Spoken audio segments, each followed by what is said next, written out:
Welcome to Rare Connection, the podcast that connects rare disease patients, caregivers, and advocates while educating the public and medical professionals through the power of storytelling. I'm your host, Joanna, creator of this podcast and the Rare Chef YouTube channel, where we explore the intersection of rare disease, nutrition, and lived experience. Today's guest is Tami, a devoted mom, early childhood educator, and passionate advocate from Kansas. She and her husband, Ben, are raising their 7-year-old son, Jonathan, who lives with a rare ANK3 related disorder, a condition that affects neurological development and parents with multiple complex symptoms, including hypotonia, brain abnormalities, sensory processing disorder, intellectual disability, autism, ADHD, and more. Tami brings a unique perspective as both a parent and a professional. And she works with children from ages 6 weeks to 5 years old. And her experience in early childhood development helps guide her through the challenges and triumphs of raising a child with special needs. She also supports the rare disease and disability communities through involvement with Wichita Little Heroes, the Meaningful Life Foundation, and Challenging Games organizations that provide crucial support to families like hers. In this episode, you'll hear Jonathan's story through Tami's eyes and explore what it means to advocate, adapt, and keep learning every day. Let's get started. So Tami, when did you first start noticing signs that something might be different in his development? When he was about 6 months old, anywhere from 6 months to 12 months old is when we started noticing really noticing delays in him. So what did you notice at that time? That he wasn't crawling, he wasn't sitting up like most kids. And a lot of it was because of his heart problems. We couldn't do tummy time with him, and then we had to wait after his open heart surgery before we could start doing tummy time. So that kind of put some delays in him. Jonathan didn't start walking until he was 2 years old. He didn't start crawling until he was a year old. Mm-hmm. What about talking? Talking was about 3.5, 4 years old. He still has quite a bit of delay with language communication and expressive communication skills. Mm-hmm. Are you working with a speech therapist on that? Yes. Um, how did you go about getting a diagnosis, and how long did that process take? That process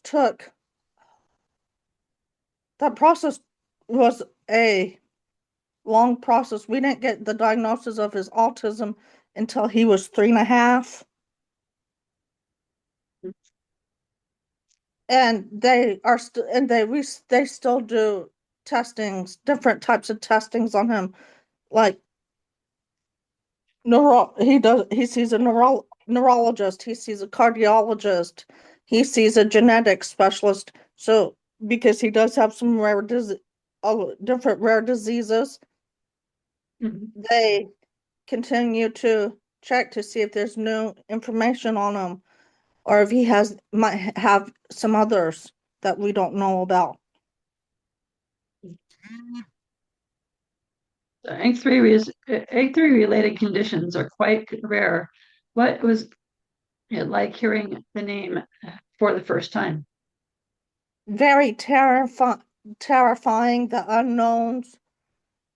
When I looked it up, I seen like the schizo,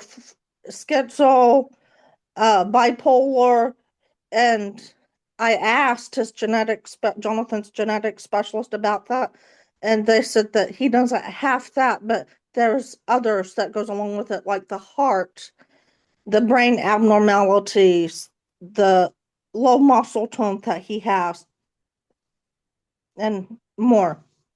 Mhm. So Jonathan has several overlapping conditions. How do they interact day to day? Some days are easy, some days are not so easy. We have hard days and good days and not so good days. So what does a good day look like? Um, being able to for him to get outside and play after a certain time or before a certain time, being able to get out of the house for a while. Um, a not so good day, we have to stay home, keep him home, let him rest, because that's what his body needs sometimes. Mhm. Yeah, you'll find that a lot with our disease patients. Is a lot of us can sleep 16 hours a day. It's um, what symptoms or challenges are there in are the most difficult to manage right now? The his like autism, especially when the routine changes and routine is off, he likes to have a set routine and the same routine every day. Mhm. Yeah. So what's that routine look like? Um, get it, getting up of the mornings, brushing teeth, brushing hair, getting dress, getting clothes on, eating breakfast, playing with cars, looking at books, practiced handwriting his name, writing letters, going over numbers, playing outside, going to see his grandparents, going to school when he's in school. So what happens if it gets disrupted? Then we noticed increasement of behavioral challenges, which is makes it very hard, and we just have to try and adapt to those. So how do you adapt? Sometimes we just stay at home where it's nice and quiet, and where he can rest, and or we let him go outside and play and run off some energy.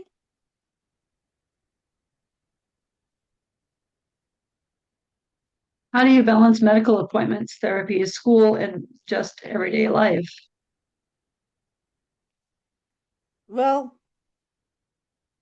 appointments we try and schedule when Jonathan's out of school or later in the afternoon, so he's not missing so much school. Therapies are connected with his schooling, that makes it nice there.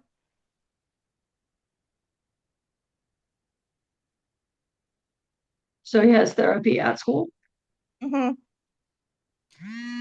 Nice. As someone who works with children, uh, ages 6 weeks to 5 years old, has your professional background helped you understand Jonathan's development in a different way? Yes, because some of the kids that I work with, they don't have the challenges that Jonathan has. And when I see kids that are young, some kids that are younger than Jonathan and that are way more advanced, I'm like, Jonathan should be doing that. But then I try to tell myself, don't compare Jonathan to other kids. He will eventually get there when the time comes. Yeah, sometimes it just takes a little bit more time. Mm-hmm. You mentioned that he's an auditory learner. How do you incorporate that in? Uh, having a lot of having a lot of pictures, so a lot of visuals with words and pictures. Yeah. Have there been moments where your training as a teacher helped you advocate more effectively, or made even or maybe even made the experience more emotional? Yes, it has helped me advocate for Jonathan.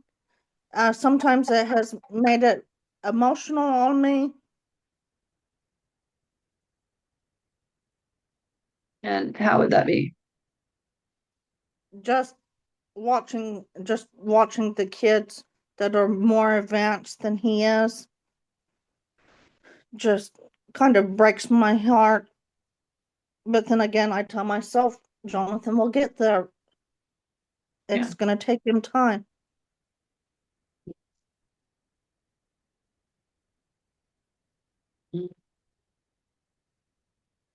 Um, what would you want other teachers or daycare providers to know when caring for a child like Jonathan?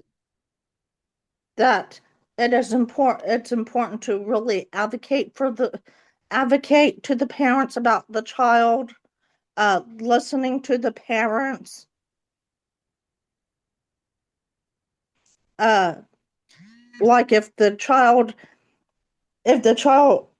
like 3 years old, for instance, but development age is like at a 1 year old level, then they need to accommodate where activities are based on a 1 year old level instead of a 3 year old level. So, okay, so for those who don't know, what does that mean? That means that means making adjustments to the daily schedule for some of the kids that need it.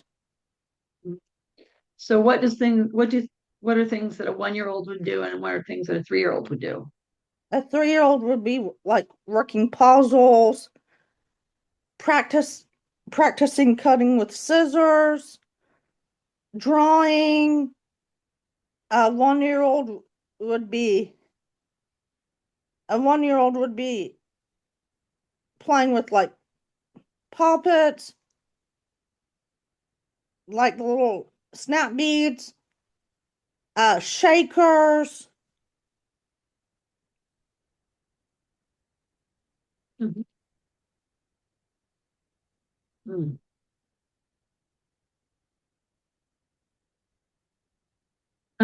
So you're involved in the Wichita Little Heroes, the Meaningful Life Foundation, and Challenging Games. How did you connect with these organizations? uh Parents that was already part of the organizations and word of mouth. They told me about the programs and we got connected with the programs. Sounds like there's a lot there. So you have just between teaching and all these organizations. So what do you do for them? Um, with the organizations, we attend like events. They do like Wichita Littlest Heroes. They do like mom's night out. They do big events like holiday Christmas event, a summer luau event, a fall apple uh pumpkin patch event. Meaningful Life does adaptive sports like bowling, baseball, music and movement dance classes. Challenging Games does adaptive track and field and sports like field games like throwing like a ball or a beanbag.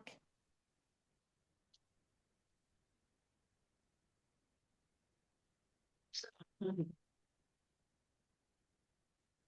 What kinds of support have they offered, and how have they made a difference for your family? Just being there when we need somebody to talk to that has been through some of the same things that we're going through. Offering family financial assistance, helping out with holiday dinners, holiday gifts.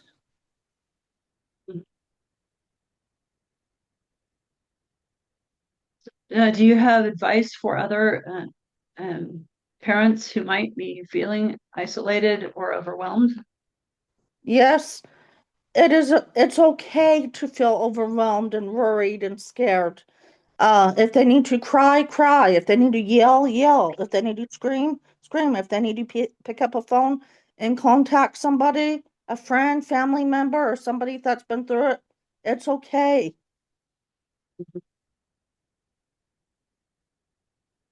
Mm. Let's talk about food and nutrition. Has Jonathan had any feeding challenges tied to his medical condition? He does have certain textured foods where he doesn't eat.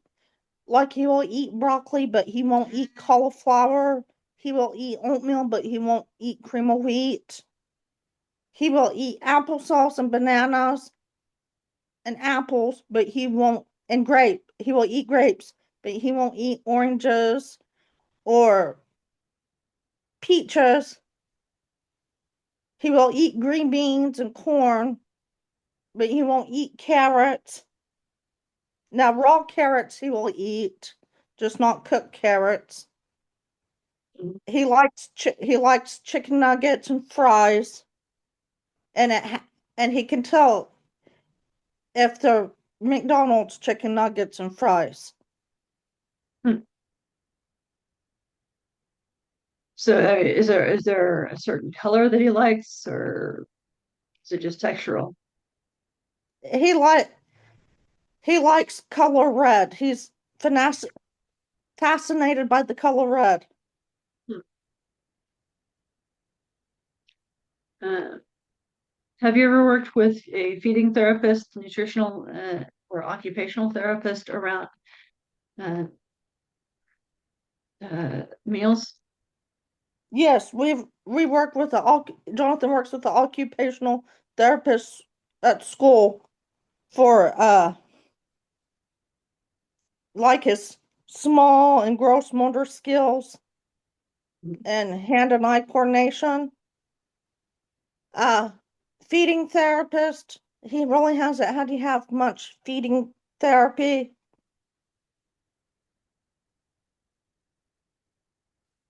What about a nutritionist? He hasn't really had to see a nutritionist either.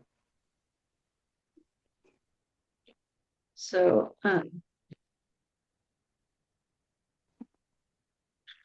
so what kinds of things does the occupational therapist do with him? They help like with writing writing his name, practice helping him write his name, letters.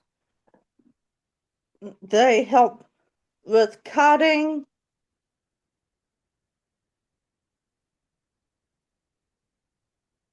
Have you noticed any difference? He's learning how to do like the O and the A.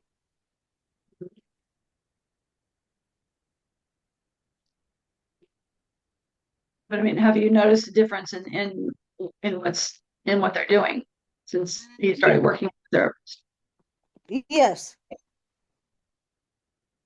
How so?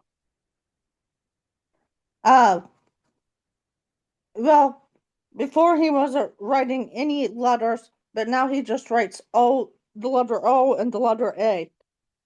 Mhm.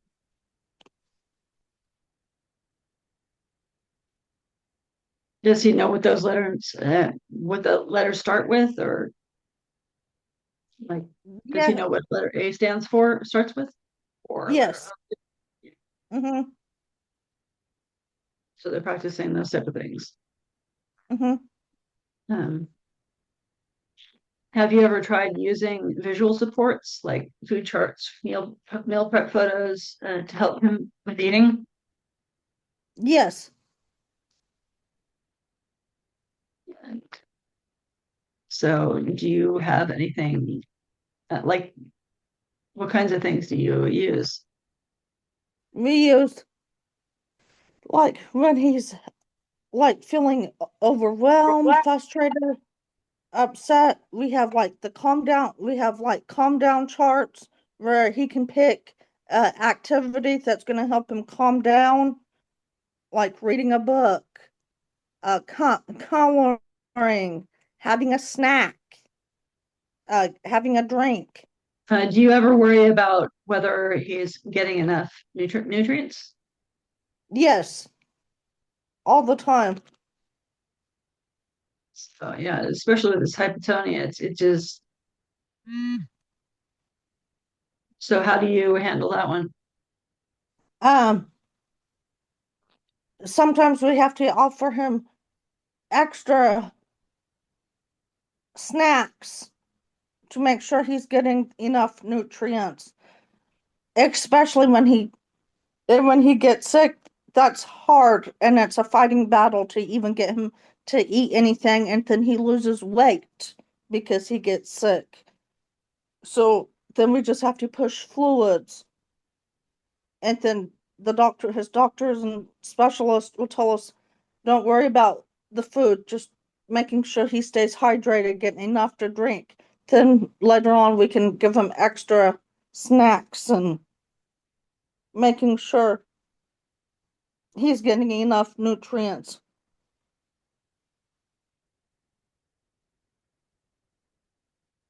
So, um,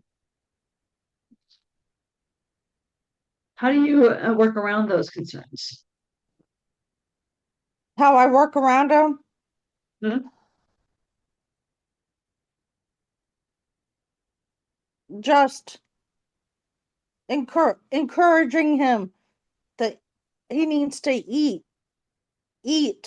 and we need to eat healthy, and he will tell us what food he knows, which foods are healthy and what foods are not healthy. He will tell us carrots are healthy, bananas are healthy, salad is healthy. Then he will tell us cookies are not healthy, candy is not healthy.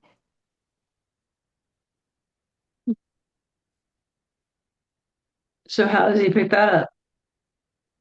Just with us talking about a variety of food groups, what are healthy and what is not healthy.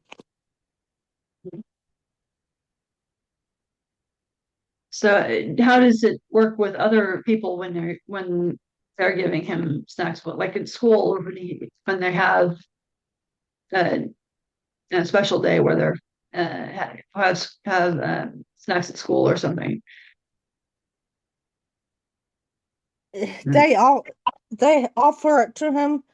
Sometimes he will eat it, sometimes he won't.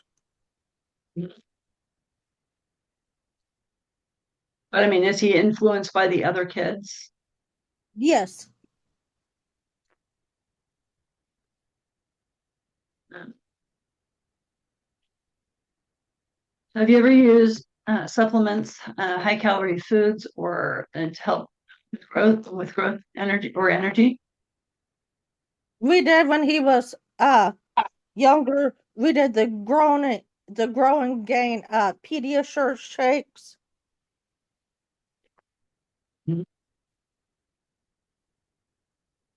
So, are you still using them? No, unless not no, not as much. But sometimes if he gets sick and loses weight, then sometimes we have to get him and use them.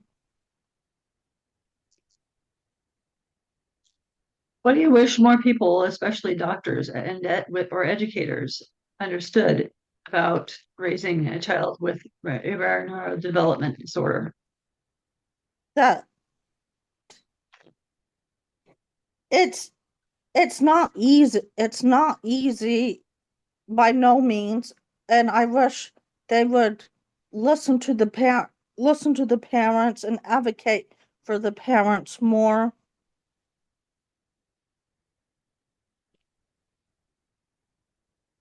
So, how do you wish they would advocate? Well, what do you wish they would do? Like if a child needs to see a specialist, I wish they would just advocate more and say, "Oh, we don't think there's anything wrong with your child," but then later on, a couple years later or a couple months later, "Oh, there is something wrong with your child. With your child, we think he or she may benefit for seeing this specialist," and just kind of help advocate. A lot of times doctors don't notice that stuff. Yeah, especially Which if the makes it child's doing really well. Yes, which makes it more frustrating on the parents. Yeah, I can see that. What are your hopes for Jonathan's future? My hopes are that he was able to hold down a job when he gets older, have his own place, be able to drive, be able to manage money.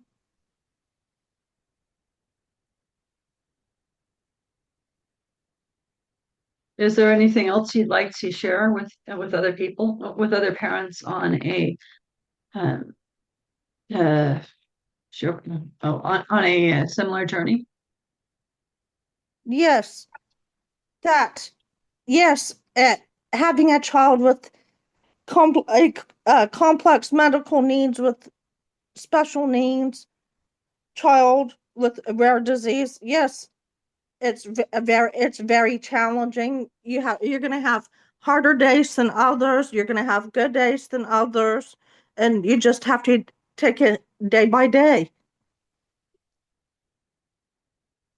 And if they don't know and have a lot of questions, it's okay to feel worried or scared and have ask all kinds of questions. So how old is Jonathan now? He's 7 years old. Well, he's past the age that you're caring for now. Hmm. So,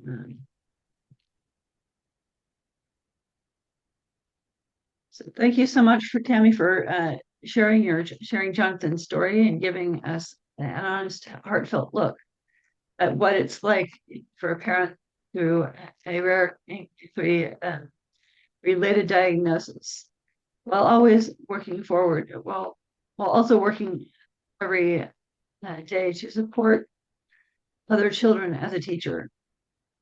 I know many listeners will relate to the feelings, challenges, and the overlapping diagnoses that strengthen it, that strength it takes to keep showing up and with love and patience.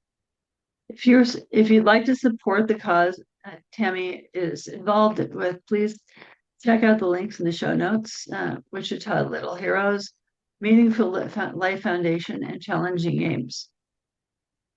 Each doing incredible work to uplift children and families facing serious medical challenges. Make sure you subscribe to this podcast, Rare Connection, my YouTube channel, Rare Chef, where I explore how nutrition and lived experience intersect in the rare disease world. If you're watching the video version, feel free to leave a comment below. If you're listening to the audio version, you can also reach out using the send me a text link in the show notes. You can also follow Rare Connection on Facebook, X, LinkedIn, and join the Rare Connection Facebook group. If you want to connect with others who truly understand this journey, if you like to support the show financially, there's a support the show link in the show notes. And don't forget to check out the awareness t-shirt I designed featuring a zebra lying in sunflowers to represent both invisible disabilities and rare disease. Now, sunflowers are the symbol for invisible disability, and zebras are the symbol for rare disease. I also have a shirt for the podcast and one for the my YouTube channel. They're all available on bonfire.com. Finally, if you or someone you know is struggling with mental health, please know that you are always available, that help is always available. You can call or text 988 for immediate support. And you are not alone. And we'll see you, and we see you. And thank you for listening, and I'll see you next time.